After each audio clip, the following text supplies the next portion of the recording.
Hello guys, welcome to dreamer class. और आज Lucent की सेकंड क्लास चल रही है, हमारी वीकली रिवीजन चल रही कि अपने को एक वीक में कैसे लूसेंट कंप्लीट करनी है। तो ये सेकंड क्लास है जिसमें कि अभी हमारा टॉपिक क्या क्या चल रहा है, ancient history, medieval history, modern history और पॉलिटिकल और बायो लास्ट की विविध।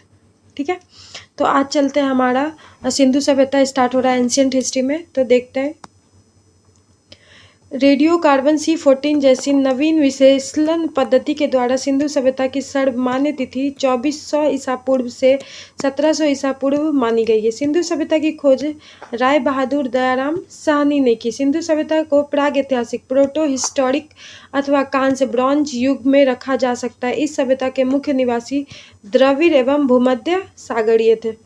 सिंधु सभ्यता के सर्वाधिक पश्चिमी पुरास्थल दास्क नदी के किनारे स्थित सूतका गेंडोर बलूचिस्तान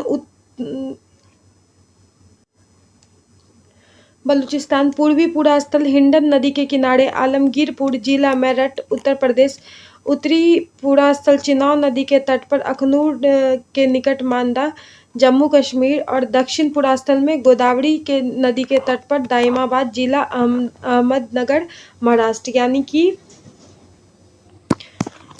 पूरा पूरा पश्चिम, पहले अपने को समझना है कि सिंधु सभ्यता कहाँ से कहाँ तक फैली हुई थी। ये मान के लो, ये है पूरब, ठीक है, ये है पश्चिम, पूरब को ईस्ट, इधर है वेस्ट, ये है नॉर्थ, ये है साउथ। तो पूरब, पश्चिम, उत्तर, दक्षिण। ठीक है, तो बोल रहा है सिंधु सभ्यता के सर्वाधिक पश्चिम पुरास्थल दास्क नदी। तो इधर कौन सी नदी थी? इधर थी दास्क नदी। कौन सा शहर था इधर? सूतका गेंडोर। कौन सा? सूतका गेंडोर, जो कि बलूचिस्तान में था। और पूरब में था हिंडन नदी। पूरब में कौन था? हिंडन नदी। ये आलमगीरपुर जिला मेरठ। ठीक है, और उत्तर में था चिनाब नदी के पास कौन सी? मांदा जम्मू कश्मीर पड़ती है। और दक्षिण में दाइमाबाद, ये है अहमदनगर में, और अहमदनगर महाराष्ट्र, जो कि गोदावरी नदी के पास पड़ती है। डन। चलते हैं नेक्स्ट पॉइंट। सिंधु सभ्यता या सिंधव सभ्यता नगरीय सभ्यता थी। सिंधव सभ्यता से प्राप्त परिपक्व अवस्था वाले स्थलों के में केवल 6 को ही बड़े नगरों में नगर की संज्ञा दी गई है। मतलब 6 ही बड़े शहर को संज्ञा दी गई है, जैसे मोहनजोदड़ो, हड़प्पा, गनवाड़ीवाला, धौलावीरा, राखीगढ़ी और कालीबंगन। स्वतंत्रता प्राप्ति पश्चात हड़प्पा संस्कृति के सर्वाधिक स्थल गुजरात में खोजे गए। सबसे ज्यादा स्थल कहाँ खोजे गए हड़प्पा के? तो गुजरात में। लोथल एवं सूतका गेंडोर सिंधु सभ्यता का क्या था? बंदरगाह था। जूते हुए खेत और नक्काशीदार ईंटों के प्रयोग का साक्ष्य कालीबंगन से प्राप्त हुआ है। मोहनजोदड़ो से प्राप्त अस्तानागार संभवतः सिंधव सभ्यता की सबसे बड़ी इमारत है। सिंधु काल में विदेशी व्यापार देखो कहाँ से होती थी? तांबा खेतरी बलूचिस्तान, ओमान, चांदी अफगानिस्तान ईरान, सोना Karnataka Afghanistan Iran, tin Afghanistan Iran, गोमेद सौराष्ट्र, लाजवर्त मेसोपोटामिया, सीसा ईरान से। ठीक है, मोहनजोदड़ो से प्राप्त बृहत स्नानागार एक प्रमुख स्मारक है, जिसके मध्य स्थित स्नानकुंड 11.88 मीटर लंबा, 7.01 मीटर चौड़ा, 2.43 मीटर गहरा। अग्निकुंड लोथल एवं कालीबंगन से प्राप्त है। मोहनजोदड़ो से प्राप्त एक सील पर 3 मुख वाले देवता जैसे पशुपति नाथ की मूर्ति मिली है। उनके चारों ओर हाथी, गेंडा, चीता एवं भैंसा विराजमान है। मोहनजोदड़ो से नर्तकी की एक कांस्य मूर्ति मिली है। हड़प्पा की मोहरों पर सबसे अधिक एक श्रृंगी पशु का अंकन मिलता है। मनक्के बनाने के कारखाने लोथल एवं चाउंद्रो में मिले। सिंधु सभ्यता की लिपि क्या थी? भाव चित्रात्मक थी। यह लिपि दाईं से बाईं ओर लिखी जाती थी। जब अभिलेख एक से अधिक पंक्ति हो या का हो तो पहली पंक्ति दाईं से बाईं और दूसरी बाईं से दाईं लिखी जाती थी। ठीक है, सिंधु सभ्यता के लोगों ने नगरों तथा घरों के विन्यास के लिए ग्रिड पद्धति अपनाई। घरों के दरवाजे और खिड़कियां सड़क की ओर न खुलकर पिछवाड़ी की ओर खुलते थे। केवल लोथल नगर के घरों के दरवाजे मुख्य सड़क की ओर खुलते थे। मतलब हो सकता है वहां से, हो सकता है क्या इम्पोर्ट एक्सपोर्ट का बहुत ज़्यादा काम होता होगा, गोदाम वगैरह होगा, तो वो रोड के आगे ही सीधा अपना गेट खोलते थे। ठीक है, सिंधु सभ्यता में मुख्य फसल कौन थी? गेहूं और जौ। सिंधु सभ्यता वासी मिठास के लिए शहद का प्रयोग करते थे। मिट्टी से बने हल का साक्ष्य बनवाली से मिला है। रंगपुर एवं लोथल से चावल के दाने मिले हैं जिनसे धान की खेती होने का प्रमाण मिलता है। चावल के प्रथम साक्ष्य लोथल से ही प्राप्त हुए हैं। सुरकोतदा, कालीबंगन एवं लोथल से संदवकालीन घोड़े का अस्थि पंजर मिले हैं। तौल की इकाई संभवतः 16 के अनुपात में थी। सेंदप सभ्यता के लोग यातायात के लिए 2 पहिए एवं 4 पहियों वाली बैलगाड़ी या भैंसा गाड़ी का प्रयोग करते थे। मेसोपोटामिया के अभिलेखों में वर्णित मेलुआ शब्द का अभिप्राय सिंधु सभ्यता से ही है। संभवतः हड़प्पा संस्कृति का शासन वणिक वर्ग के हाथों में। पिग्गट ने हड़प्पा एवं मोहनजोदड़ो को एक विस्तृत साम्राज्य जुड़वा राजधानी कहा है। सिंधु सभ्यता के लोग धरती को उर्वरता की देवी मानकर उसकी पूजा किया करते हैं। वृक्ष पूजा एवं शिव पूजा के प्रचलन के साक्ष्य भी सिंधु सभ्यता में मिलते हैं। स्वास्तिक चिन्ह संभवतः हड़प्पा सभ्यता की देन है। इस चिन्ह से सूर्य उपासना का अनुमान लगाया जाता है। सिंधु घाटी के नगरों में किसी भी मंदिर के अवशेष नहीं मिले। सिंधु सभ्यता में मातृ देवी की उपासना सर्वाधिक प्रचलित थी। पशुओं में कुब्बड़ वाला सांड इस सभ्यता के लोगों के लिए विशेष पूजनीय है। स्त्री मृद मूर्तियां, मिट्टी की मूर्तियां अधिक मिलने से ऐसा अनुमान लगाया जाता है कि सेंदप समाज क्या था? मातृसत्तात्मक था। सेंदप वासी सूती एवं ऊनी वस्त्रों का प्रयोग करते थे। मनोरंजन के लिए सेंदप वासी मछली पकड़ना, शिकार करना, पशु पक्षियों को आपस में लड़ाना, चौपड़ और पासा खेलना आदि साधनों का प्रयोग करते थे। सिंधु सभ्यता के लोग काले रंग से डिजाइन किए हुए लाल मिट्टी के बर्तन बनाते थे। सिंधु घाटी के लोग तलवार से परिचित नहीं थे। कालीबंगन एकमात्र हड़प्पा-कालीन स्थल था जिसका निचला शहर सामान्य लोगों के रहने हेतु भी किले से घिरा हुआ था। कालीबंगन, ठीक है। कालीबंगन का अर्थ है काली चूड़िया। यहाँ से पूर्व हड़प्पा स्तरों के खेत जोते जाने और अग्नि पूजा की प्रथा के प्रमाण मिले हैं। पर्दा प्रथा एवं वेश्यावृत्ति संदर्भ सभ्यता में प्रचलित थी। शवों को जलाने एवं गाड़ने यानी दोनों प्रथाएं प्रचलित थी। हड़प्पा में शवों को दफनाने जबकि मोहनजोदड़ो में जलाने की प्रथा विद्यमान थी। लोथल एवं कालीबंगन में युग्म समाधियां मिली है। संदर्भ सभ्यता के विनाश का संभवतः सबसे प्रभावी कारण बाढ़ था। आग में पकी हुई मिट्टी को क्या कहते हैं? टेराकोटा कहते हैं। अब देखो संदर्भ सभ्यता का मुख्य स्थल और नदी और उसके उत्खननकर्ता कौन है और वर्तमान स्थिति। जैसे कि हड़प्पा कौन से नदी के किनारे? रावी नदी के किनारे। तो अब अपन देखेंगे रावी नदी के किनारे और भी शहर है? नहीं, बस हड़प्पा कौन सा? रावी नदी। दयाराम साहनी और माधो स्वरूप वत्स 1921 में किया था पाकिस्तान के मांडगोमरी जिला में। पाकिस्तान का है मांडगोमरी जिला में, ठीक है, हड़प्पा। और देखो मोहनजोदड़ो कौन सा है? मोहनजोदड़ो ये सिंधु नदी के किनारे है। दूसरा सिंधु नदी के किनारे कौन सा? चहुंदरो। कौन सा? चहुंदरो। इसके मोहनजोदड़ो का है राखल दास बनर्जी। कौन है? राखल दास बनर्जी। और इसके हैं चहुंदरो के हैं गोपाल मजूमदार। दोनों कहाँ सा? सिंध प्रांत के में ही पड़ता है। एक तो मोहनजोदड़ो कौन सा? लड़काना जिला में पड़ता पाकिस्तान के, और चहुंदरो जो है वो पड़ता सिंध प्रांत में ही पड़ता पाकिस्तान के। 1931 में इसको वर्ष में पता लगाया गया था। और कालीबंगन जो है ये घग्गर नदी के किनारे बीबी लाल बीके थापड़ 1953 राजस्थान का हनुमानगढ़ जिला। कोट दीजी सिंधु फजल अहमद 1953 सिंधु सभ्यता का खैरपुर स्थान। रंगपुर, अब देखो रंगपुर तो सिंधु नदी से देखो तीन जगह, एक सिंधु नदी यहाँ पे, एक यहाँ पे, तीसरी यहाँ पे। तो मोहनजोदड़ो, चहुंदरो और कोटदीजी, ठीक है। ये कौन सा नदी के किनारे पड़ रहा है? सिंधु नदी के किनारे पड़ रहा है। अब देखते हैं रंगपुर, ये है मादर नदी किनारे रंगनाथ राव, ठीक है। ये कॉमन नेम है रंगनाथ राव। एक जगह लोथल का भी कौन किया था? लोथल का भी रंगनाथ राव और रंगपुर का भी रंगनाथ राव। तो रंगपुर मादर नदी के पास है और 1953-54 में इसका वर्ष है। गुजरात के काठियावाड़ जिला। और देखो लोथल भी भोगवा है जो कि रंगनाथ राव 1955 से 62 गुजरात का अहमदाबाद जिला। आलमगीरपुर हिंडन नदी यज्ञदत्त शर्मा 1958 उत्तर प्रदेश का मेरठ जिला। सूत का गेंडोर, दास का ऑरेंज स्टाइल और जॉर्ज डेल्स 1927 से 1962 पाकिस्तान के मकरान में समुद्र तट के किनारे। बनमाली रंगोई रविंद्र सिंह विशिष्ट, धौलावीरा का भी रविंद्र सिंह विशिष्ट, जो एक गुजरात के कच्छ जिला में धौलावीरा, और बनवाली जो है वो हरियाणा का हिसार जिला। बनवाली कहाँ है? हरियाणा का हिसार जिला। ठीक है। वैदिक सभ्यता। वैदिक काल का विभाजन दो भाग में किया गया है। तो इसका जो ईयर है 1500 से 600, क्या है? 1500 से 600।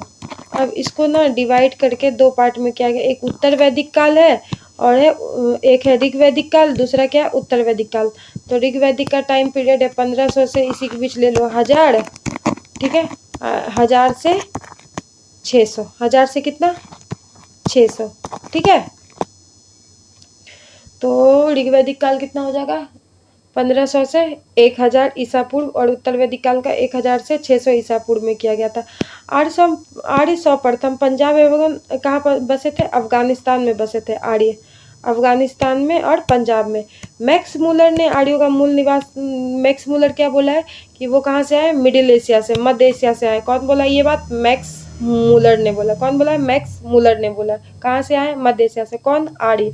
आर्यों द्वारा निर्मित सभ्यता क्या है? वैदिक सभ्यता। आर्यों द्वारा निर्मित सभ्यता क्या है? वैदिक सभ्यता। आर्यों द्वारा विकसित सभ्यता है ग्रामीण सभ्यता।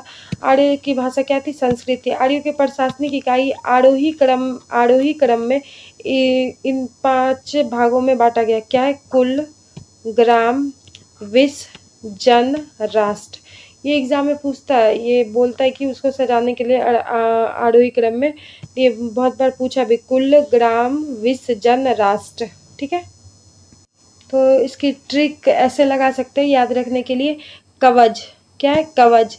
हालांकि इसकी स्पेलिंग क्या आ जाएगी? क ग व ज। ठीक है।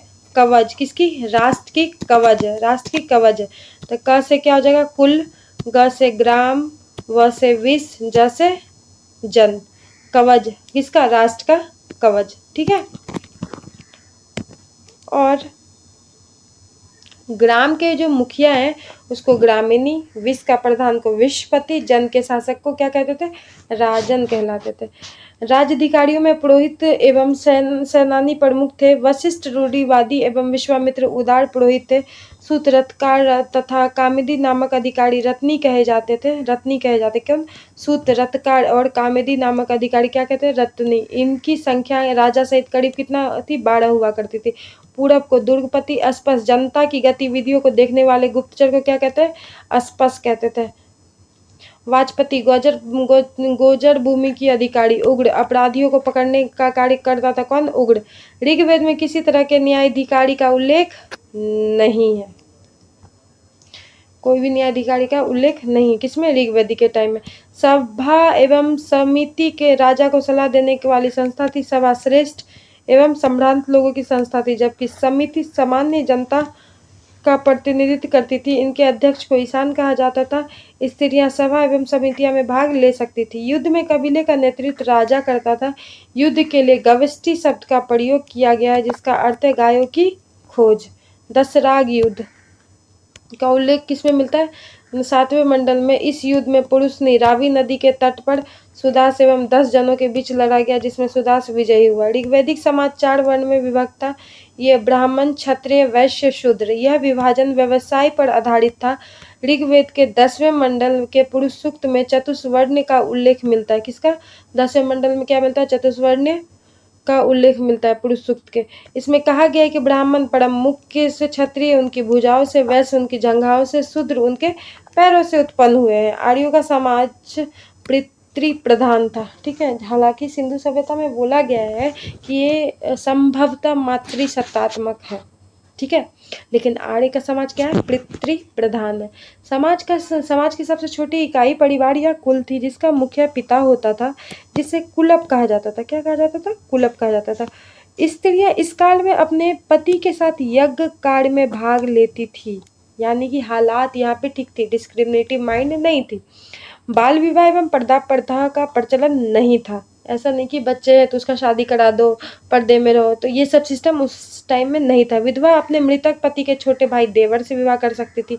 हालांकि यहाँ मतलब ये समझ में आता है कि यहाँ पे बहुत अच्छा कंडीशन हुआ करता था, लोग यहाँ खुश रहते थे। स्त्रियाँ शिक्षा ग्रहण करती थी, मतलब आपको पढ़ने की भी इजाज़त थी। ऋग्वेद में लोपा मुद्रा घोषा सिक्ता अपाला एवं विश्वास जैसी विदुषी स्त्रियों का वर्णन है। गार्गी ने याज्ञवल्क्य को वाद विवाद की चुनौती दी थी। गार्गी किसको दी थी? याज्ञवल्क्य को वाद विवाद की चुनौती दी थी। जीवन भर अविवाहित रहने वाली महिलाओं को आमाजू कहा जाता है। आर्यों का मुख्य पेय पदार्थ कौन सा है? सोमड़ा से। यह वनस्पति से बनाया जाता था। किससे? वनस्पति से बनाया जाता था। आर्य मुख्यतः 3 प्रकार का वस्त्र को उपयोग करते थे। वास, अधिवास, उष्णिश। अंदर पहनने वाले को क्या कहते थे? निवि कहते थे। प्रमुख दर्शक एवं उसके प्रवर्तक, ये एकदम याद ही कर लेना इसको। चार्वाक का चार्वाक, योग, योग पतंजलि। अब ऐसे याद रख सकते हैं कि रामदेव बाबा वो क्या करते हैं? योगा कराते हैं। और किसके फाउंडर? पतंजलि के। तो ये चीज़ दिमाग में रख सकते हैं कि उस टाइम के योग दर्शन जो है वो किसके प्रवर्तक है? पतंजलि। ठीक है, पतंजलि प्रवर्तक है। सांख्य, कपिल। सांख्य देखो, सांख्य मीन्स नंबर। कपिल का कितने फॉलोअर है? कपिल शर्मा शो के बहुत सारे फॉलोअर है, नंबर है। तो सांख्य, नंबर को हिंदी में सांख्य, संख्या बोल सकते हैं। तो कपिल, सांख्य। न्याय, गौतम। गौतम बुद्धा को क्या मिला? न्याय मिल गया जीवन में, तो न्याय। पूर्व मीमांसा, जैमिनी। उत्तर मीमांसा, बादरायन। उत्तर मीमांसा, बादरायन। पूर्व मीमांसा, जैमिनी। वैशेषिक, कनाद। ये बीपीएससी में ये क्वेश्चन पूछा हुआ है कि वैशेषिक जो है कनाद या उलुग उसके प्रवर्तक है। ठीक। आर्यों के मनोरंजन के मुख्य साधन है संगीत, रथ दौड़, घुड़दौड़ एवं द्रुत क्रीड़ा। आर्यों का मुख्य व्यवसाय पशुपालन एवं कृषि था। गाय को अदन्य या न मारे जाने योग्य पशु की श्रेणी में रखा गया था। गाय की हत्या करने वाले या उसे घायल करने वाले के लिए वेदों में मृत्युदंड अथवा देश से निकालने की व्यवस्था की गई। आर्यों का प्रिय पशु घोड़ा एवं सर्वाधिक प्रिय देवता कौन था? इंद्र। प्रिय पशु कौन सा था?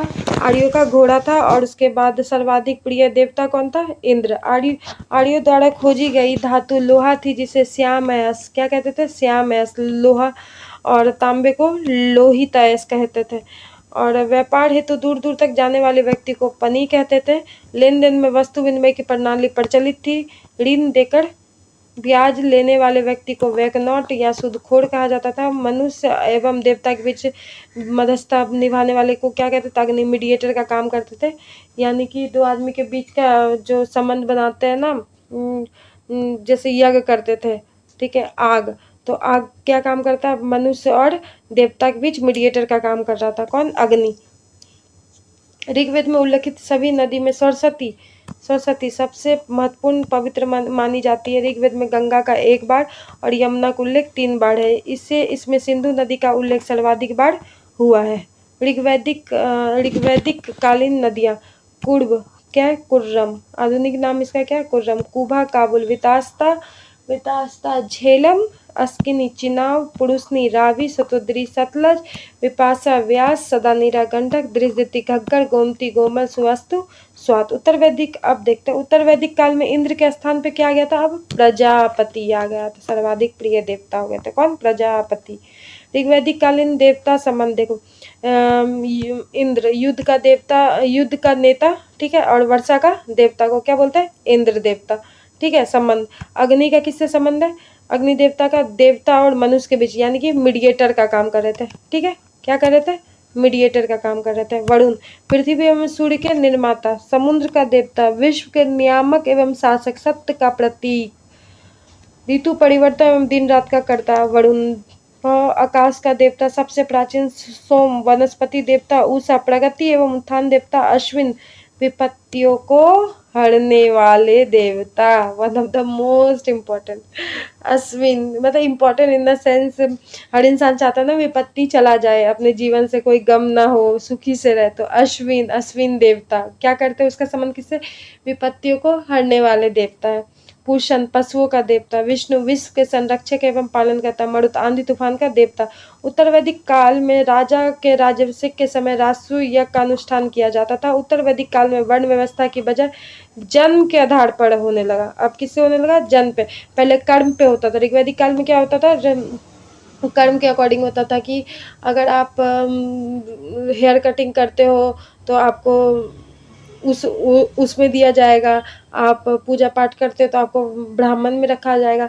तो उस समय काम के अकॉर्डिंग होता था। लेकिन उत्तर वैदिक काल में क्या होने लगा कि जन्म के अकॉर्डिंग करने लगा कि अब राजा का बच्चा ही राजा बनेगा और गरीब का बच्चा गरीब ही रहेगा। ठीक है, समझ, ऐसे ऐसे अपन चीज को समझ सकते हैं। उत्तर वैदिक काल में हल को सीरा एवं हल रेखा को सीता कहा जाता था। उत्तर वैदिक काल में निष्क एवं शतमान मुद्रा की इकाई थी। हाँ, क्या थी? देखो, उत्तर वैदिक काल में हल को क्या कहा जाता था? सीरा, और हल रेखा को सीता कहा जाता था। और उत्तर वैदिक काल में निष्क और शतमान क्या थी? मुद्रा की इकाइयाँ थी। लेकिन इस काल में किसी खास भार, आकृति एवं मूल्य के सिक्कों के चलन का कोई प्रमाण नहीं मिलता है। सांख्य दर्शन, इसके प्रवर्तक कौन है? सांख्य के, अभी बोली थी ना, कपिल। ठीक है, भारत के सभी दर्शनों में सबसे प्राचीन है कौन सा? सांख्य दर्शन। इसके अनुसार मूल तत्व कितने? 25 है, जिनमें प्रकृति पहला तत्व है। सत्यमेव जयते मुंडक उपनिषद से लिया गया। इसी उपनिषद में यज्ञ की तुलना टूटी नाव से की गई है। गायत्री मंत्र सावित्री का नामक देवता को संबोधित है, जिसका संबंध किससे? ऋग्वेद से। लोगों को आर्य बनाने के लिए विश्वामित्र ने गायत्री मंत्र की रचना की। उत्तर वैदिक काल में कौशाम्बी नगर में सबसे प्रथम बार पक्की ईंटों का प्रयोग किया गया था। उत्तर वैदिक काल में कौशाम्बी नगर में प्रथम बार पक्की ईंट का क्या किया गया था? प्रयोग किया गया था। महाकाव्य 2 है, महाभारत और रामायण। महाकाव्य कितने? 2 है, महाभारत और रामायण। महाभारत का पुराना नाम जय संहिता है। यह विश्व का सबसे बड़ा महाकाव्य है। गोत्र नामक संस्था का जन्म उत्तर वैदिक काल में हुआ। वेदांत दर्शन के मौलिक ग्रंथ ब्रह्मसूत्र या वेदांत सूत्र की रचना बादरायण ने की थी। ठीक है, वेदांत दर्शन के मौलिक ग्रंथ कौन से? ब्रह्मसूत्र और वेदांत सूत्र की रचना किसने की थी? बादरायण ने की थी। महाजनपद का उदय देखते हैं। बुद्ध के जन्म के 6ठी शताब्दी ईसा पूर्व में भारतवर्ष 16 जनपदों में बटा हुआ था। इसकी जानकारी हमें बौद्ध ग्रंथ अंगुत्तर निकाय से मिलती है और जैन धर्म के भगवती सूत्र से मिलती है। ठीक है, महाजनपद अंग, राजधानी क्या है इसकी? चंपा। क्षेत्र भागलपुर और मुंगेर में। मगध, गिरिब्रज, राजगीर, पटना, काशी, वाराणसी के आसपास उत्तर प्रदेश। वत्स का क्या हो जाएगा? वत्स का हो जाएगा कौशाम्बी, इलाहाबाद के आसपास उत्तर प्रदेश। वज्जी, विंध्य, वैशाली, मिथिला, मुजफ्फरपुर एवं दरभंगा के आसपास के क्षेत्र वज्जी महाजनपद। ठीक है, जिसकी राजधानी क्या है? वैशाली, विंध्य, मिथिला। कौशल, श्रावस्ती, फैजाबाद उत्तर प्रदेश। अवंती, उज्जैन, माहिष्मती। कौशल की क्या हो जाएगी? श्रावस्ती। फैजाबाद उत्तर प्रदेश। देखो, उत्तर प्रदेश में बहुत सारे महाजनपद है। अवंती, उज्जैन, महिष्मती, मालवा। अवंती का क्या हो जाएगा? उज्जैन, महिष्मती। मल, कुशावती, देवरिया, पांचाल, अहिच्छित्र और कामपिल्ले, बरेली, बदायूं, फर्रुखाबाद उत्तर प्रदेश। चेदी, शक्तिमती, बुंदेलखंड उत्तर प्रदेश। कुरु, इंद्रप्रस्थ, आधुनिक दिल्ली, मेरठ एवं हरियाणा के कुछ क्षेत्र। मत्स्य, विराटनगर, जयपुर, राजस्थान के आसपास के क्षेत्र। कम्बोज, हाटक, राजौरी एवं हजारा क्षेत्र उत्तर प्रदेश। सूरसेन, मथुरा, कम्बोज, हाटक। मत्स्य, विराटनगर, कुरु, इंद्रप्रस्थ, चेदी, शक्तिमती। असमक, पोटन और पोटली, गोदावरी नदी क्षेत्र, दक्षिण भारत का एकमात्र जनपद कौन सा था? असमक। गंधार, ये कहाँ है? ये है आपको पाकिस्तान में। तक्षशिला, रावलपिंडी एवं पेशावर के कहाँ? पाकिस्तान में। ठीक है, फिर एक बार देख लेते हैं महाजनपद। अंग की राजधानी क्या हो जाएगी? चंपा। मगध, गिरिब्रज, राजगीर, काशी, वाराणसी, वत्स, कौशाम्बी, वज्जी, वैशाली, विंध्य, मिथिला, कौशल, श्रावस्ती, अवंती, उज्जैन। मल का क्या हो जाएगा? कुशावती। पांचाल, अहिच्छित्र या कामपिल, चेदी, शक्तिमती, कुरु, इंद्रप्रस्थ, मत्स्य, विराटनगर, कम्बोज, हाटक, सूरसेन, मथुरा, असमक, पोटन, पोटली, गंधार, तक्षशिला। अब हम लोग कल एंशियंट हिस्ट्री की कौन सी टॉपिक स्टार्ट करेंगे? जैन धर्म, बौद्ध धर्म, हमारा ये सब टॉपिक स्टार्ट होएगा। अब चलते हैं, हमारा नेक्स्ट क्या है? Medieval history. तो हमारा अब मेडाइवल हिस्ट्री में विजयनगर साम्राज्य स्टार्ट होगा, क्योंकि हम लोगों ने दिल्ली सल्तनत ख़त्म कर दिया था। तो देखते हैं विजयनगर। विजयनगर साम्राज्य की स्थापना 1336 ईस्वी में हरिहर एवं बुक्का नामक 2 भाइयों ने की थी, जो 5 भाइयों के परिवार के अंग थे। विजयनगर का शाब्दिक अर्थ है जीत का शहर। हरिहर एवं बुक्का ने विजयनगर की स्थापना विद्यारण्य संत के आशीर्वाद से प्राप्त की थी। तो अब देखो क्या बोला है कि विजयनगर साम्राज्य की स्थापना कब हुई थी? 1336 में हुई थी। कौन किया था? हरिहर एवं बुक्का किया था। 2 भाई थे ये लोग, जो 5 भाइयों के परिवार के अंग थे। विजयनगर का शाब्दिक अर्थ है जीत का शहर। हरिहर एवं बुक्का ने विजयनगर की स्थापना विद्यारण्य संत से आशीर्वाद प्राप्त करके की थी। हरिहर एवं बुक्का ने अपने पिता संगम के नाम पर संगम राजवंश की स्थापना की। विजयनगर साम्राज्य की राजधानी हम्पी थी। विजयनगर साम्राज्य के खंडहर तुंगभद्रा नदी पर स्थित है। इसकी राजभाषा क्या थी? तेलुगु थी। हम्पी के भग्नावशेषों को colonel Colin Mackenzie East India company के ब्रिटिश अधिकारी द्वारा प्रकाश में लाया गया था। किसके द्वारा? Colonel Colin Mackenzie. ठीक है। हरिहर एवं बुक्का पहले वारंगल के काकतीय शासक प्रताप रुद्रदेव के सामंत थे। किसके थे? प्रताप रुद्रदेव के सामंत थे। यानी कि क्या कह रहा कि हरिहर और बुक्का जो है पहले वारंगल के काकतीय शासक प्रताप रुद्रदेव के सामंत थे। किसके सामंत थे? प्रताप रुद्रदेव के सामंत थे। विजयनगर साम्राज्य पर क्रमशः निम्न वंशों का शासन हुआ: संगम, सुलुप, तुलुप और अरविडो। बुक्का फर्स्ट ने वेदमार्ग प्रतिष्ठापक की उपाधि धारण की थी। कौन सी? वेदमार्ग प्रतिष्ठापक की उपाधि धारण की।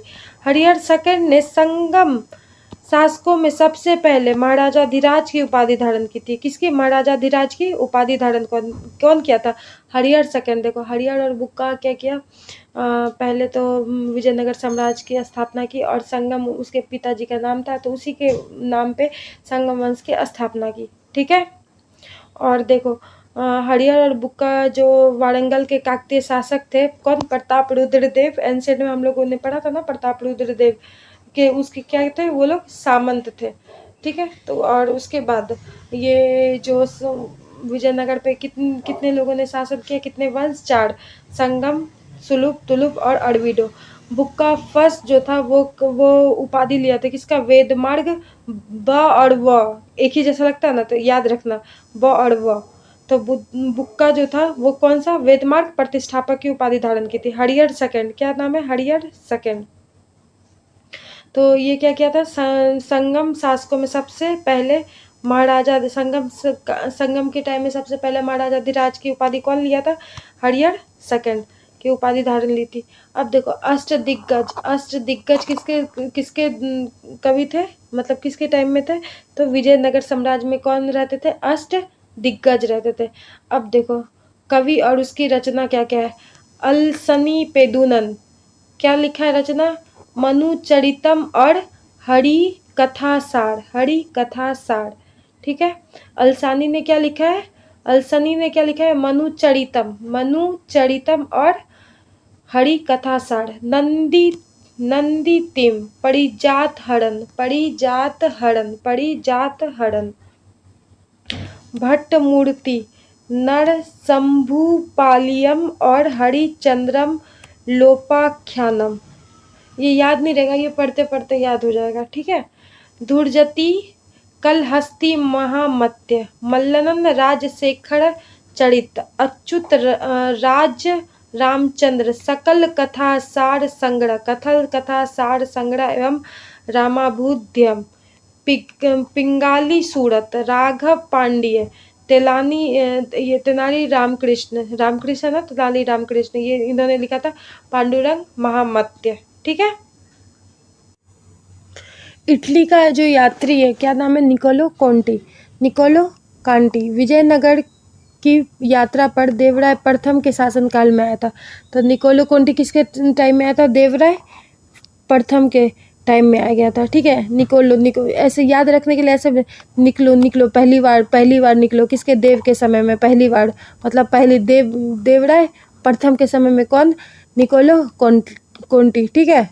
क्या? इटली, इटली से आया था, के शासनकाल में आया था। इसने दास प्रथा के बारे में विस्तृत वर्णन किया है। इसने क्या किया है? दास प्रथा के बारे में विस्तृत वर्णन किया है। और देखो, देवराय प्रथम ने तुंगभद्रा नदी पर एक बांध बनवाया ताकि जल की कमी दूर करने के लिए नगर में नहरें ला सके। ठीक है। सिंचाई के लिए उसने हरिद्रा नदी पर भी बांध बनवा दिया। ठीक है।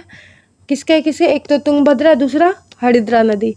संगम वंश का सबसे प्रतापी राजा कौन था? देवराय द्वितीय। संगम वंश का सबसे मस्त मतलब खतरनाक जिसको बोलते हैं कि प्रतापी जिसको बोल सकते हैं तो देवराय द्वितीय था। इसे ही इमाड़ी देवराय कहते हैं। क्या कहते हैं? इमाड़ी देवराय। इमाड़ी देवराय किसको कहते हैं? देवराय सेकंड को कहते हैं। ठीक है। ये एकदम प्रतापी था। फारसी राजदूत अब्दुल रज्जाक। फारसी राजदूत अब्दुल रज्जाक किसके समय में रहते थे? देवराय द्वितीय के शासनकाल में विजयनगर आया था। कौन? अब्दुल रज्जाक। ये फारसी राजदूत था, अब्दुल रज्जाक। इसके अनुसार विजयनगर में पुलिस वालों का वेतन वेश्यालय की आय से दी जाती थी। देवराय सेकंड के टाइम में क्या होता था कि जो आय वगैरह दी जाती थी वो किससे दिए जाते थे? पुलिस वालों को वेश्यालयों की आय से दी जाती थी। ठीक है। तेलुगु कवि श्रीनाथ कुछ दिनों तक देवराय सेकंड के दरबार में रहे। फरिश्ता के अनुसार देवराय सेकंड ने अपनी सेना में 2000 मुसलमानों को भर्ती किया था और एवं उन्हें जागीरें दे दी थी। फरिश्ता के अनुसार देवराय सेकंड ने क्या किया था? अपनी सेना को 2000 मुसलमानों को भर्ती किया और एवं उन्हें जागीरें दे दी थी। अब देखो तेलुगु के 5 महाकाव्य देखो एक तो अमुक्तमाल्यद, ये है कृष्ण देवराय। ठीक है, रचनाकार। एक है मनुचरितम, अलसनी पेदुनन मनुचरितम। वसुचरित भट्ट मूर्ति, राघव पांडवय्युम वैमु। ठीक है। पिंगली सूरत, पांडुरंग महामात्य। तो इसका है तेनाली रामकृष्ण, ये है अमुक्तमाल्यद। ठीक है। ये है पांडुरंग महामात्य। तो इसका कृष्ण देवराय, इसके तेनाली रामकृष्ण। राघव पांडव्यम, पिंगली सूरत, वसुचरित भट्ट मूर्ति, मनुचरितम, अलसनी पेदुनन।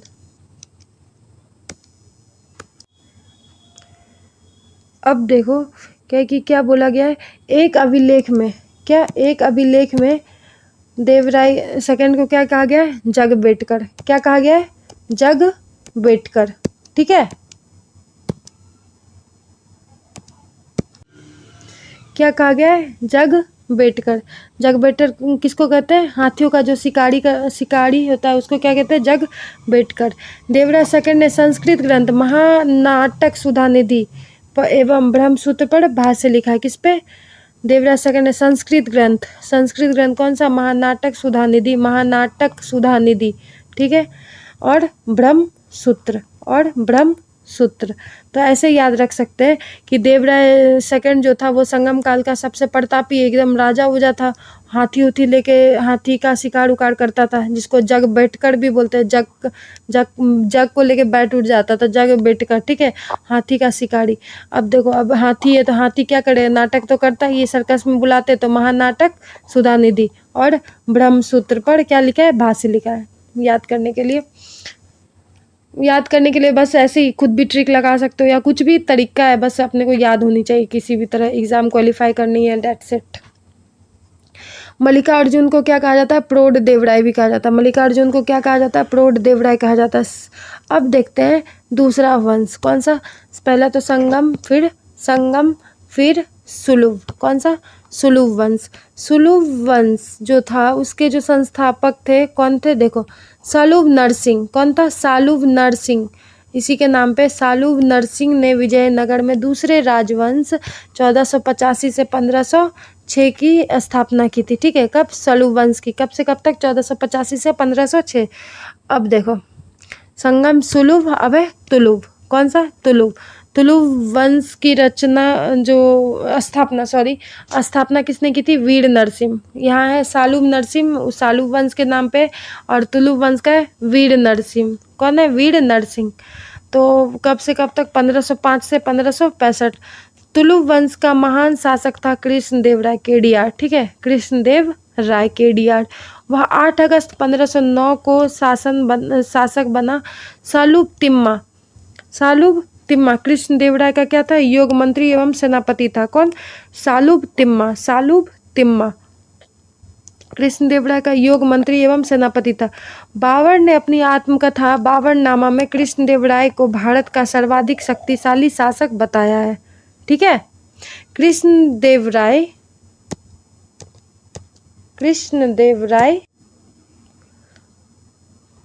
के दरबार में तेलुगु साहित्य के अष्ट सर्वश्रेष्ठ कवि रहते थे। क्या? अष्ट सर्वश्रेष्ठ कवि रहते थे, जिसको क्या कहता है? अष्ट दिग्गज भी कहा जाता है। क्या कहा जाता है? अष्ट दिग्गज भी कहा जाता है। ठीक है,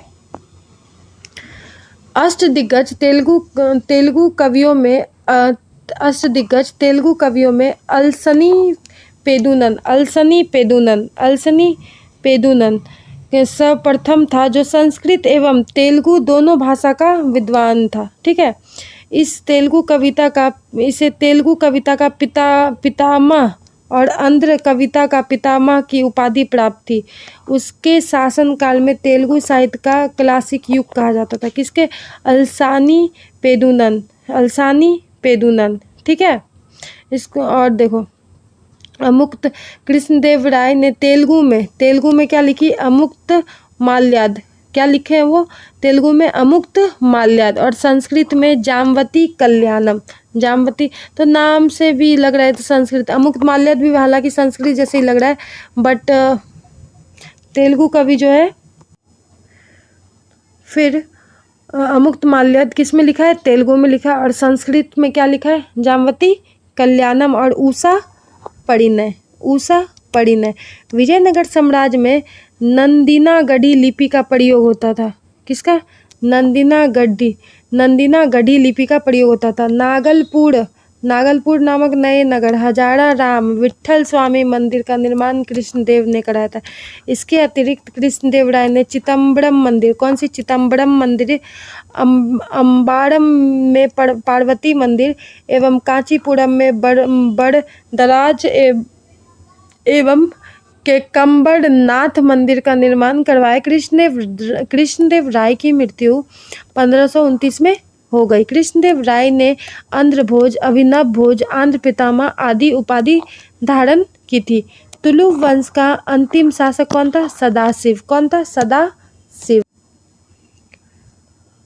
राक्षसी तांगड़ी या तालीकोटा या बन्नी हट्टी, ये तीनों एक ही नाम से जाना जाता है। युद्ध राक्षसी तांगड़ी तालीकोटा बन्नी हट्टी का युद्ध 23 जनवरी 1565 को हुई थी। कब हुई थी? 23 जनवरी 1565 को हुई थी। एकदम डेट एकदम टिप पे होनी चाहिए।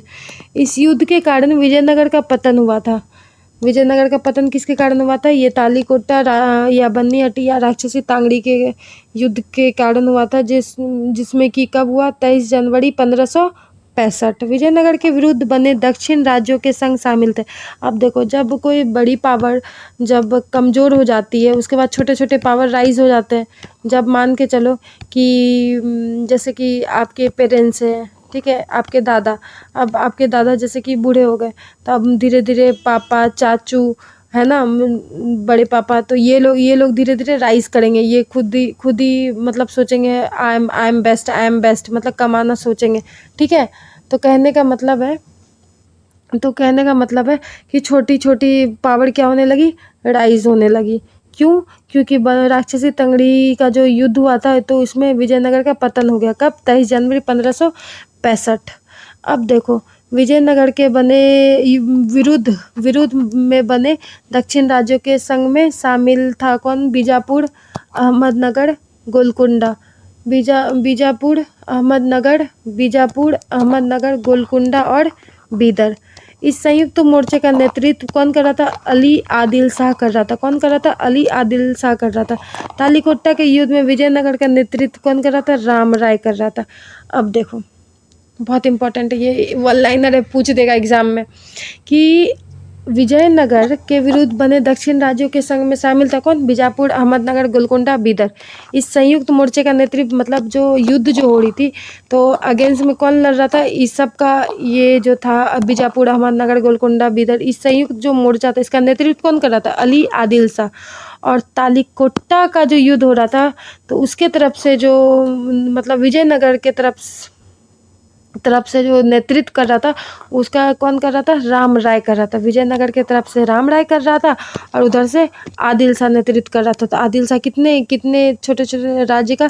बीजापुर, अहमदनगर, गोलकोंडा, बीदर, और विजयनगर की तरफ से राम राय। और वही कौन सी लड़ाई हुई? राक्षसी तांगड़ी तालीकोटा या बन्नीहट्टी। कब हुई? 23 जनवरी 1565। ठीक है। अब देखो क्या लिखा है? विजयनगर के राज्यों और बहमनी के सुल्तानों के हित 3 अलग अलग क्षेत्रों में आपस में टकराते थे। विजयनगर के जो राजाओं और बहमनी के सुल्तान के हित जो है 3 अलग अलग क्षेत्रों में आपस में टकराते। जैसे तुंगभद्रा के दोआब के क्षेत्र, दोआब क्या होता है ना? बीच का एरिया होता है। तो बीच का एरिया, 2 नदी के बीच का एरिया क्या होता है? बहुत फर्टाइल एरिया होता है। ठीक है। तुंगभद्रा के दोआब में, और कृष्णा गोदावरी के कछाड़ और मराठवाड़ा प्रदेश में। ठीक है। तालिकोटा युद्ध के बाद सदाशिव ने तिरुमल के सहयोग से पेनुकोंडा को राजधानी बनाकर शासन करना प्रारंभ किया। तेलिकोटा युद्ध के बाद कौन आया? सदाशिव ने तिरुमल के सहयोग से पेनुकोंडा को राजधानी बनाकर शासन करना प्रारंभ किया। फिर सुनो, तेलकोटा का युद्ध हुआ था अभी। तेलिकोटा, बन्नीहट्टी, राक्षसी तांगड़ी 23 जनवरी 1565 में हुआ था। ठीक है। विजयनगर के तरफ से कौन था? कमेंट करो कौन था विजयनगर के तरफ से। ठीक है। और तालिकोटा युद्ध के बाद सदाशिव, ठीक है, कौन? सदाशिव। अब बता रही सदाशिव कौन?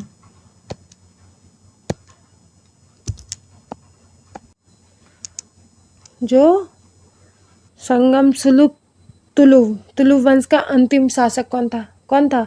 सदाशिव था। ठीक है। और तालिकोटा युद्ध में जो वो सब 4-5 जो थे उसका मोर्चे के नेतृत्व कौन कर रहा था? आदिल शाह कर रहा था। ठीक है। और विजयनगर का कौन था? राम राय कर रहा था। तो ये जो सदाशिव है कौन है? सदाशिव जो है वो तालिकोटा युद्ध के बाद सदाशिव ने तिरुमल के सहयोग से, किसके? तिरुमल के सहयोग से पेनुकोंडा को राजधानी बनाकर शासन करना प्रारंभ कर दिया। किसको? पेनुकोंडा को। कौन बना था राजधानी? सदाशिव। कौन? संगम तुलु वंश का अंतिम शासक, अंतिम रूलर। विजयनगर के चौथे राजवंश कौन आते हैं? अड़विडो आते हैं। कौन आते हैं? अड़ाविडो आते हैं। 1570 से 1672 की स्थापना तिरुमल ने सदाशिव को अपदस्थ कर पेनुकोंडा में किया। और अंतिम वंश इसका कौन था? अड़विडो का रंग थर्ड था। अब देखो, तालिकोटा युद्ध के बाद सदाशिव ने तिरुमल के सहयोग से तिरुमल हेल्प किया। बाद में तिरुमल ही क्या किया? सदाशिव को हरा दिया। और कौन सी राजधानी कहाँ पे? पेनुकोंडा में ही इस्टेब्लिश करके वो रह गया और अड़विडो वंश की स्थापना की। और इसका अंतिम रूलर कौन था? विजयनगर का चौथे वंश अड़विडो का रंग तृतीय था। अड़विडो शासक वेंकट सेकंड के शासनकाल में वोडेयार ने 1612 में मैसूर राज्य की स्थापना की थी। अड़विडो शासक कौन था? वेंकट द्वितीय के शासनकाल में वोडेयार। कौन? वोडेयार किस चीज की स्थापना की थी? मैसूर राज्य की स्थापना की थी।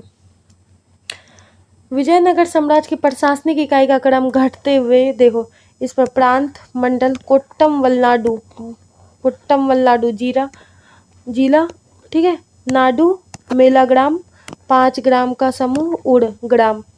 विजयनगर कालीन सेना नायकों को नायक कहा जाता था। क्या कहा जाता था? नायक कहा जाता था। नायक वस्तु भू सामंत थे जिन्हें राजा वेतन के बदले अथवा उनकी अधीनस्थ सेना के रखरखाव के लिए विशेष भूखंड क्या देते थे? भूखंड देते थे, जिसको क्या कहता था? अम्बड़म कहा जाता था। क्या कहा जाता था? अम्बड़म कहा जाता था। आयंगड़ व्यवस्था समझो ये क्या है? प्रशासन के सुचारू रूप से संचालित करने के लिए प्रत्येक ग्राम को एक स्वतंत्र इकाई के रूप में संगठित किया गया था। यानी कि प्रशासन एडमिनिस्ट्रेटिव सिस्टम अच्छे ढंग से चलाने के लिए क्या किया गया था, हर ग्राम को एक स्वतंत्र इकाई के रूप में क्या किया गया था, संगठित किया गया था। ठीक है, इन ग्रामीण इकाइयों पर शासन हेतु 12 प्रशासकीय अधिकारी की नियुक्ति की जाती थी। कितना, 12 प्रशासकीय अधिकारी को नियुक्ति की जाती थी। किसमें, ग्रामीण इकाइयों पर, जितने ग्रामीण थे, कितने, बोल रहा है ना अभी, प्रशासन की सुचारू रूप से संचालित करने के लिए प्रत्येक ग्राम को एक स्वतंत्र इकाई के रूप में संगठित किया गया था। इन ग्रामीण इकाइयों पर शासन हेतु 12 प्रशासकीय अधिकारी की नियुक्ति की जाती थी, जिनको सामूहिक रूप से आयंगड़ कहा जाता था। क्या कहा जाता था, आयंगड़ कहा जाता था। सामूहिक रूप को क्या कहा जाता था, सामूहिक रूप से आयंगड़ कहा जाता था। ये अवैतनिक होते थे। इनकी सेवाएं के बदले सरकार इन्हें पूर्णतः लगान मुक्त और कर मुक्त भूमि प्रदान करती थी। यानी कि ये जो सेवा जो करते थे ना, इनको लगान मुक्त टैक्स नहीं देना पड़ता था, टैक्स से बच जाते थे और भूमि वगैरह उनको ज़मीन वगैरह दी जाती थी। इनका पद अनुवांशिक होता था। क्या होता था, अनुवांशिक होता था। वह इस पद को बेच या गिरवी रख सकते थे। ग्राम स्तर की कोई भी संपत्ति इन अधिकारियों को इजाज़त के बगैर ना तो बेची जा सकती थी और ना ही दान में दी जा सकती थी। ठीक है, अब देखो कि विजयनगर आने वाला प्रमुख विदेशी यात्री कौन कौन था, निकोलो कोंटी। तो ये कहाँ से आया था, इटली से आया था। कहाँ, इटली से। किसके टाइम में, देवराय फर्स्ट में, पहली बार में ही निकल गया था। तो ऐसे करके 1420 में। अब्दुल रज्जाक, ये फारस से आया था। देवराय सेकंड, ये मतलब बहुत ही प्रतापी राजा था, संगम वंश का बहुत ही प्रतापी राजा था। और नूनी जो है ये पुर्तगाली था, ये अच्युत राय के समय में आया था। डोमिंगो पायस, कृष्णदेवराय के समय में 2 यात्री आए पुर्तगाल से, बारबोसा और Domingo Paes. Domingo Paes, Barbosa किसके टाइम में, कृष्णदेवराय के टाइम में। कहाँ से, पुर्तगाल से।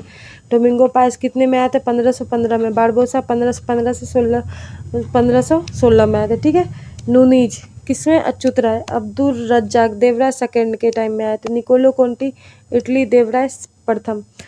कर्णिक नामक आयंगर के पास जमीन के क्रय विक्रय से संबंधित समस्त दस्तावेज होते थे। किसके पास, कर्णिक। ठीक है, कर्णिक नामक आयंगर के पास जमीन के क्रय विक्रय से संबंधित समस्त दस्तावेज होते थे। विजयनगर साम्राज्य की आय का सबसे बड़ा स्रोत क्या था, लगान था। क्या था, लगान था। भू राजस्व की दर उपज का 1/6वां भाग था। विवाह कर वर एवं वधू दोनों से लिया जाता था। विधवा से विवाह करने वाले इस कर से मुक्त रहते थे। और देखो, उम्बली ग्राम में विशेष सेवाओं के बदले दी जाने वाली लगान मुक्त भूमि की भूधारण पद्धति थी। अब है रक्त कोड गए, युद्ध में शौर्य का प्रदर्शन करने वाला मृत लोगों के परिवार को दी गई भूमि को क्या कहा जाता है, रक्त कोड के। कुटगी, ब्राह्मण मंदिर या बड़े भूस्वामी जो स्वयं कृषि नहीं करते थे, किसानों को पट्टे पर भूमि दे देते थे, ऐसी भूमि को क्या कहा जाता था, कुटगी कहा जाता था। वे कृषक मजदूर जो भूमि के क्रय विक्रय के साथ ही हस्तांतरित हो जाते थे, कुदी कहलाते थे। युद्ध में वीरता दिखाने वाले पुरुषों के लिए गढ़प्रेद नामक पेड़ में धारण करने वाले कड़े को सम्मान का प्रतीक माना जाता है। किसको, गढ़प्रेद। ठीक है, कृष्णदेवराय के दरबार में महिला अंगरक्षिकाओं का वर्णन मिलता है। विजयनगर का सैन्य विभाग कदाचार कहलाता था। क्या कहलाता था, कदाचार कहलाता था। इस विभाग का उच्च अधिकारी दंड नायक या सेनापति होता था। टकसाल विभाग को जोड़ी खाना कहा जाता था। चेट्टियों की तरह व्यापार में निपुण दस्तकार वर्गों के लिए लोगों को वीर पंजाल कहा जाता था। उत्तर भारत से दक्षिण भारत में आकर बसे लोगों को क्या कहा जाता था, बड़वा कहा जाता था। जो उत्तर से दक्षिण की तरफ आते थे क्या कहा जाता था, बड़वा कहा जाता था। विजयनगर में दास प्रथा प्रचलित थी। मनुष्यों के क्रय विक्रय को वेश वैग कहा जाता था। पर्दा प्रथा का प्रचलन नहीं था, परंतु सती प्रथा स्वैच्छिक विद्यमान थी। बाल विवाह समान प्रथा थी। मंदिरों में रहने वाली स्त्रियों को क्या कहता था, देवदासी कहा जाता था। इनको आजीविका के लिए भूमि या नियमित वेतन दिया जाता था। विजयनगर के मंदिर स्थापत्य की एक प्रमुख विशेषता कल्याण मंडप एवं 1000 स्तंभों वाले गोपुरम का निर्माण था। कल्याण मंडप में देवता का विवाह समारोह मनाया जाता था। मंदिर के साथ देवता की पत्नी हेतु अम्मान मंदिर का भी वर्णन होता था। तिरुपति मंदिर में कृष्ण देव राय एवं उसकी पत्नी तिरुमल एवं चिंता देवी तथा वेंकट प्रथम आदि की मूर्तियां हैं। महानवमी का त्यौहार विजयनगर की प्रमुख राजोत्सव था। यह उत्सव देवी दुर्गा को प्रसन्न करने के लिए था। विजयनगर काल की कन्नड़ कृतियों में भीमक द्वारा रचित वासव पुराण अत्यंत प्रसिद्ध लिंगायत धर्म ग्रंथ है। विजयनगर काल की कन्नड़ कृति में भीमक द्वारा उचित वासव पुराण क्या है? अत्यंत प्रसिद्ध लिंगायत धर्म ग्रंथ है। मधुरा विजयम बुक्का प्रथम के पुत्र कुमार कंपन की पत्नी गंगा देवी की रचना है। और कृष्णदेव राय और रामराय एक अच्छे संगीतक थे। लक्ष्मी नारायण कृष्णदेव राय का दरबारी संगीतकार था। उसने संगीत सूर्योदय नामक पुस्तक की रचना की। सत्य विदर्णीय ने संगीत ग्रंथ संगीत सार की रचना की। वीणा विजयनगर साम्राज्य का सर्वाधिक प्रसिद्ध और लोकप्रिय संगीतवाद था। विजयनगर की चित्रकला लिपाक्षी कला के नाम से जाना जाता है। क्या? लिपाक्षी कला के नाम से जानी जाती है। इस चित्रकला के विषय रामायण एवं महाभारत के लिए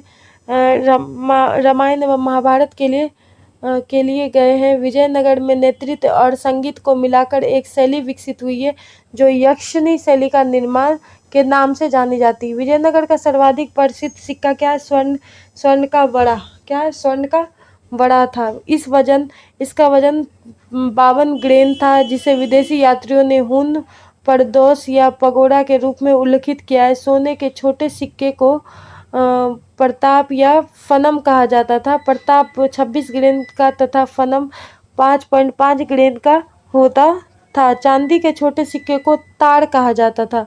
विजयनगर के पश्चिम तटीय क्षेत्र को क्रूजेडा, पुर्तगाली दिनार, फारसी फ्लोरिन और डुकेट इटली मुद्राएं प्रचलित थी। ठीक है, इटली मुद्राएं प्रचलित थी। अब है हमारा बहमनी साम्राज्य। तो बहमनी मोहम्मद बिन तुगलक के शासनकाल में 1347 ईस्वी में हसन गंगू ने बहमनी राज्य की स्थापना की। वह अलाउद्दीन हसन बहमनी शाह के नाम से सिंहासन पर बैठा और गुलबर्गा को अपनी राजधानी बनाया। इसकी राजभाषा मराठी थी।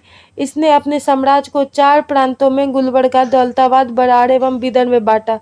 इसकी मृत्यु 11 फरवरी 1358 में हो गई थी। अलाउद्दीन हसन के पश्चात उसका पुत्र मोहम्मद शाह प्रथम सुल्तान बना। इसके काल में ही सबसे पहले बारूद का प्रयोग बुक्का के विरुद्ध हुआ था। बहमनी वंश के प्रमुख शासक देख लो कौन कौन है? मोहम्मद शाह प्रथम, अलाउद्दीन मुजाहिद शाह, दाऊद प्रथम, मोहम्मद शाह सेकंड, ताजुद्दीन फिरोज, शिहाबुद्दीन अहमद प्रथम, अलाउद्दीन अहमद सेकंड, शमसुद्दीन मोहम्मद तृतीय। बहमनी नदी के तट पर फिरोजाबाद की स्थापना ताजुद्दीन फिरोज ने की थी। फिरोज खगोलकी के प्रोत्साहन देता था और उसने दौलताबाद के पास एक वेधशाला बनाई थी। फरिश्ता के अनुसार फिरोज फारसी, अरबी और तुर्की के अतिरिक्त तेलुगु, कन्नड़ और मराठी भाषा का भी ज्ञाता था। फिरोज शाह बहमनी का सबसे बड़ा कार्य प्रशासन में बड़े स्तर पर हिंदुओं को सम्मिलित करना था। चोल और दबोल उसके समय के प्रमुख बंदरगाह थे। तो प्रमुख बंदरगाह बहमनी के समय में कौन थे? चोल और दबोल। ठीक है।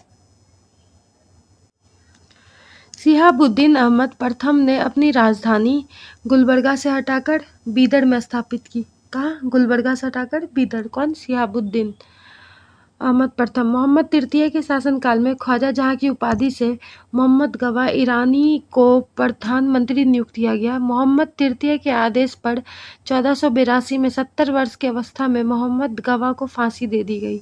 मोहम्मद गवा ने बीदर में एक महाविद्यालय मदरसा की स्थापना कराई। इसका भवन 3 मंजिला था। इसमें 1000 अध्यापक और विद्यार्थी रह सकते थे। उन्होंने उन्हें भोजन और कपड़ा भी राज्य की ओर से मुफ्त दिया जाता था। रियाजुल इंसा रियाजुल इंसा नाम से मोहम्मद गवाह को पत्रों का संग्रह किया गया। 1470 ईस्वी में रूसी यात्री कौन? निकितन बहमनी साम्राज्य बीदर की यात्रा पर आया। इस समय बहमनी राज्य पर मोहम्मद तृतीय का शासन था। बीजापुर गुलबर्गा तराफ सबसे महत्वपूर्ण में शामिल था। कलीम उल्लाह बहमनी वंश का क्या था? अंतिम शासक था। इसकी मृत्यु के समय बहमनी राज्य 5 स्वतंत्र राज्यों में बट गया। इन स्वतंत्र राज्यों से संबंधित वितरण इस प्रकार है, जैसे कि बीजापुर, अहमदनगर, बराड़, गोलकुंडा और बीदर। अब देखो, बीजापुर वंश कौन वंश चला रहा था? आदिल शाही, अहमद शाह, निजाम शाही, बराड़ इमाद शाही, गोलकुंडा कुतुब शाही, बीदर कुली कुतुब, बीदर का बरीद शाही। ठीक है। अब देखो, बीजापुर में कौन सा वंश शासन कर रहा था? आदिल शाही। संस्थापक है इसके यूसुफ आदिल शाह। स्थापना हुआ था 1489 में। अहमदनगर जिसपे वंश था निजाम शाही, जो कि संस्थापक है मलिक अहमद, 1490। बराड़ इमाद शाही, बराड़ के इमाद शाही, संस्थापक है फतेह उल्लाह इमाद शाह, 1490 में इसकी स्थापना हुई थी। गोलकुंडा कुतुब शाही, कुली कुतुब शाही, कुली कुतुब शाह, 1512। बीदर बरीद शाह अमीर अली बरीद, 1526। मोहम्मद प्रथम के मंत्री सैफुद्दीन गौरी ने केंद्रीय शासन का कार्य कई विभागों में बांटा और 8 मंत्रियों को नियुक्त किया, जो इस प्रकार थे। देखो, मंत्री वकील ए सल्तनत, दिल्ली के मलिक नायब के समान। ठीक है। वकील ए कुल, मंत्रियों के कार्यों का निरीक्षण वकील को छोड़कर। अमीर ए जुमला, अर्थ विभाग का अध्यक्ष। वजीर ए अशरफ, विदेश नीति एवं दरबार संबंधी कार्यों का निष्पादन। नाजीर, वह अर्थ विभाग से संबंधित था। पेशवा, वकील ए सल्तनत का सहायक था। कोतवाल, नगर का मुख्य पुलिस अधिकारी। सद्र ए जहां, न्याय विभाग, धर्म तथा दान विभाग का अध्यक्ष। सुल्तान के महल तथा दरबार की सुरक्षा के लिए विशेष अंगरक्षक सैनिक दल था, जिसे शाक ए खेल कहा जाता था। यह 4 भागों या नौबत में विभाजित थी, जिसके मुख्य अधिकारी सर ए नौबत होता था। बीजापुर के शासक अली आदिल शाह को सूफी कहते थे। ठीक है। और अकबर से पहले उसने अपने दरबार में कैथोलिक मिशनरियों को बुलवाया। क्या किया? बुलवाया। उसने अपने पुस्तकालय का अध्यक्ष प्रसिद्ध संस्कृत विद्वान वामन पंडित को बनाया था। उसके उत्तराधिकारियों ने संस्कृत एवं मराठी भाषा को प्रश्रय देना जारी रखा। इब्राहिम आदिल शाह द्वितीय को अबला बाबा, इब्राहिम आदिल शाह को क्या कहा जाता है? अबला बाबा या गरीबों का दोस्त, इब्राहिम आदिल शाह। ठीक है। उसने किताब ए नोरस नाम की पुस्तक की रचना की, जिसमें गीतों को विभिन्न रंगों में बांटकर प्रस्तुत किया गया था। उसने नौरसपुर नाम की एक नई राजधानी बनाई। अपने व्यापक दृष्टिकोण के कारण इसे जगत गुरु कहा जाता है। उसने विठोबा की उपासना के केंद्र पंढरपुर को भी अनुदान दिए। मोहम्मद कुली कुतुब शाह ने 1591 से 92 में हैदराबाद के बीच 4 मीनार बनवाई थी। कौन? मोहम्मद कुली कुतुब शाह। क्या बनवाई थी? 4 मीनार। कहाँ? हैदराबाद में। कब? 1591 से 92। इसमें चारों दिशाओं में 4 ऊंचे मेहराब हैं, जो चौमंजिला है और जिनमें से प्रत्येक की ऊंचाई 48 मीटर है। हैदराबाद शहर को कुली कुतुब शाह ने बसाया था। इब्राहिम रोजा व गोल गुम्बज बीजापुर इमारत में सबसे प्रसिद्ध है? इब्राहिम रोजा, इब्राहिम आदिल शाह का मकबरा है। 1680 में बनाए गए गोल गुंबज का गुंबद इतना विशाल है जितना विशाल एकल गुंबद कभी नहीं बनवाया गया। ठीक है, इसके इसके सभी अनुपात संगतिपूर्ण है। चारों कोनों पर बनी ऊंची एवं गोलाकार मीनार इसकी छवि को एक संतुलन प्रदान करती है। कहा जाता है मुख्य कक्ष की ओर से मुख्य कक्ष के एक ओर से फुसफुसाहट की आवाज आ जाए तो दूसरे छोर पर सुना जा सकता है। ठीक है, नेक्स्ट है मिडाइवल में अपने को पढ़ना है जौनपुर। जौनपुर जो स्वतंत्र प्रांतीय राज्य है ना, कुछ कुछ राज्य को पढ़ना है जो स्वतंत्र हुए थे, जैसे कि जौनपुर। जौनपुर की स्थापना फिरोज शाह तुगलक ने अपने भाई जोना खां की स्मृति में की थी। जौनपुर में स्वतंत्र सड़की राजवंश की स्थापना मलिक सरवर, कौन? मलिक सरवर ख्वाजा जहान ने की थी। ख्वाजा जहां को मलिक उस सर्ग पूर्व का स्वामी की उपाधि 1394 में फिरोज शाह तुगलक के पुत्र सुल्तान मोहम्मद ने दी थी। जौनपुर अन्य प्रमुख शासक थे, जौनपुर के जो प्रमुख सब शासक थे उसका नाम है मुबारक शाही। 1399 से 1402 तक उन्होंने शासन करा था। शमशुद्दीन इब्राहिम शाह 1402 से 1436, मोहम्मद शाह 1436 से 51 ईस्वी एवं हुसैन शाह 1458 से 1500। लगभग 75 वर्ष तक स्वतंत्र रहने के बाद जौनपुर पर बहलोल लोदी ने कब्जा कर लिया था। जौनपुर कितने साल तक स्वतंत्र रहा? 75 वर्ष। उसके बाद कौन कर लिया? बहलोल लोदी ने कब्जा कर लिया था। सड़की शासक के अंतर्गत विशेषकर इब्राहिम शाह के समय पर जौनपुर में साहित्य एवं स्थापत्य कला के क्षेत्र में हुए विकास के कारण जौनपुर को भारत का सिराज के नाम से जाना जाने लगा। तो इब्राहिम शाह बहुत अच्छे उसके शासक हुए और जौनपुर को साहित्य एवं स्थापत्य कला के क्षेत्र में बहुत ही उन्होंने डेवलप करी, बहुत प्रोग्रेस करा उन्होंने, इसलिए जौनपुर को भारत के सिराज के भी नाम से जाना जाता है। ठीक है, अटाला देवी की मस्जिद का निर्माण 1408 में सड़की सुल्तान इब्राहिम शाह द्वारा किया गया था। किसका? अटाला देवी मस्जिद का।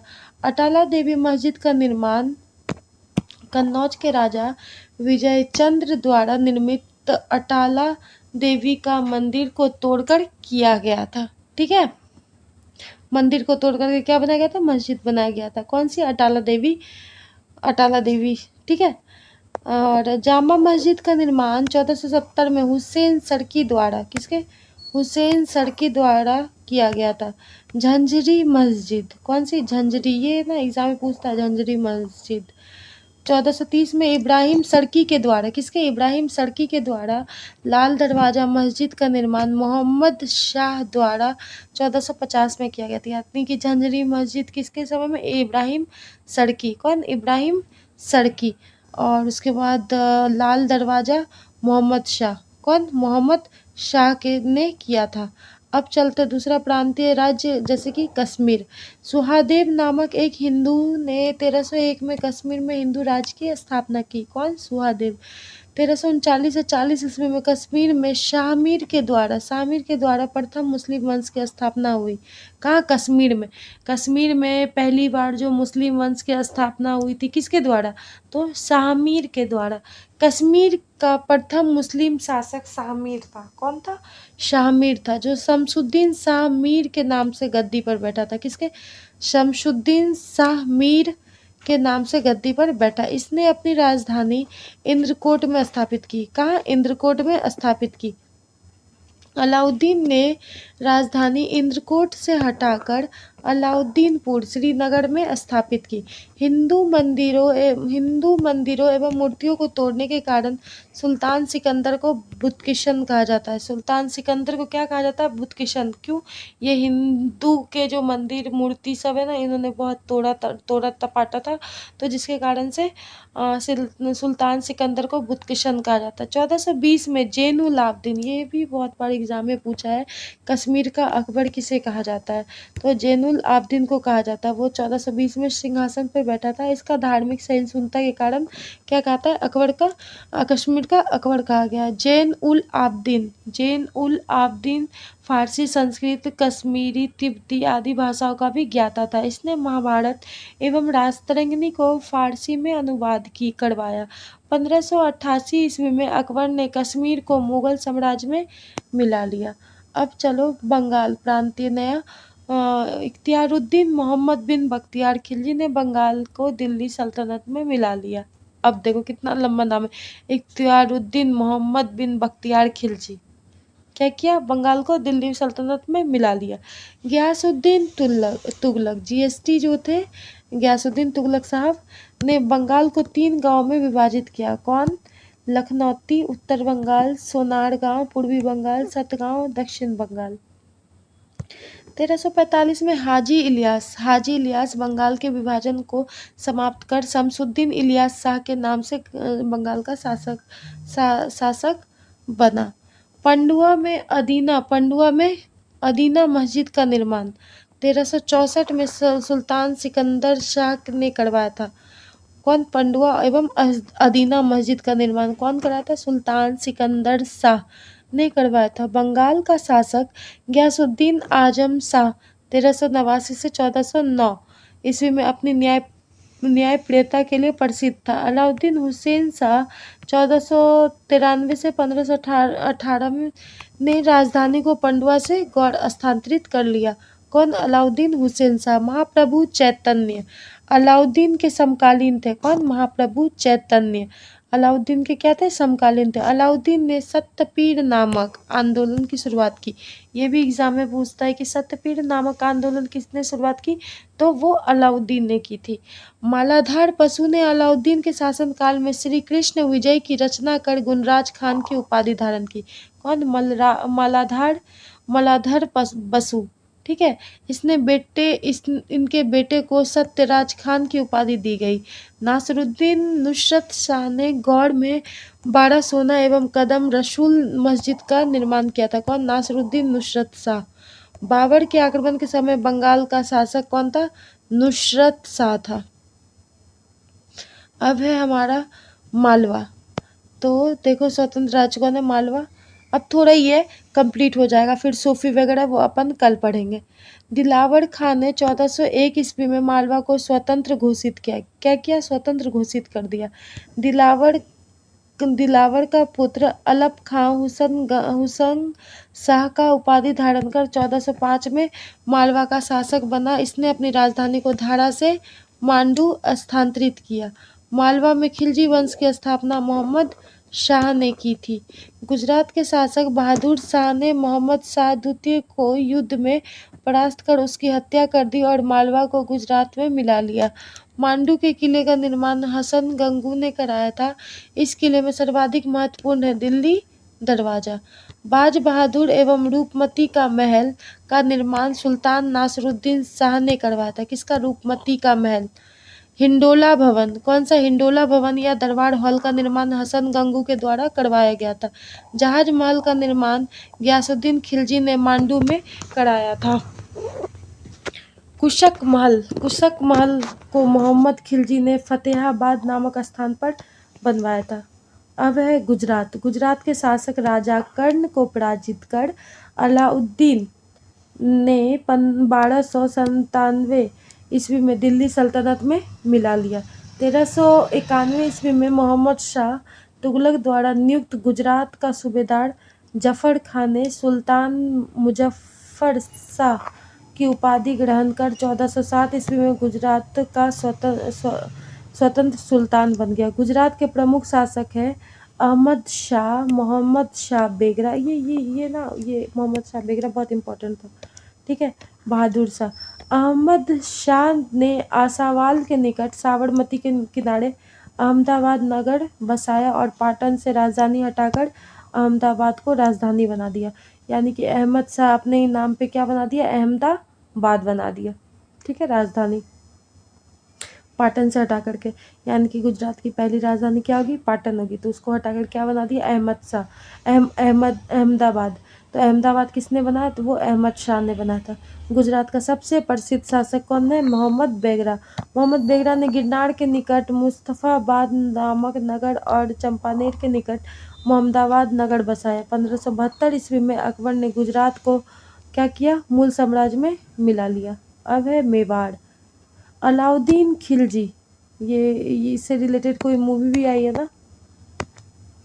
अलाउद्दीन खिलजी ने 1303 ईस्वी में मेवाड़ के गुहिलोत राजवंश के शासक रतन सिंह को पराजित कर मेवाड़ को दिल्ली सल्तनत में मिला लिया। कौन? अलाउद्दीन खिलजी।